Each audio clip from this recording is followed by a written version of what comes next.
महाराष्ट्र राज्याचे माजी मंत्री तथा राष्ट्रीय कबड्डीपटू गुलाबराव गावंडे यांची प्रकृती सुधारण्यासाठी बाळापूर येथील गजानन महाराज मंदिर अकोला नाका येथे सर्व राजकीय पक्षांच्या वतीनं व सामाजिक संघटनांच्या वतीनं महाआरतीचं आयोजन करण्यात आलं होतं।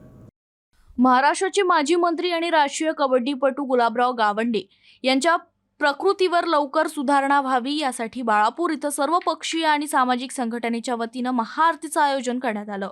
बाळापूर येथील अकोला नाका परिसरातील श्री संत गजानन महाराज मंदिरात ही महाआरती पार पडली।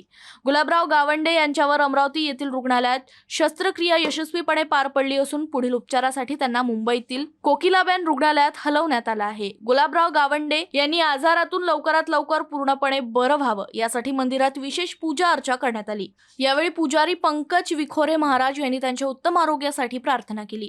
महाआरतीच्या वेळी बाळापूर तालुक्यातील विविध राजकीय पक्षांचे पदाधिकारी, सामाजिक संघटनेचे प्रतिनिधी तसेच शेतकरी मोठ्या संख्येने उपस्थित होते।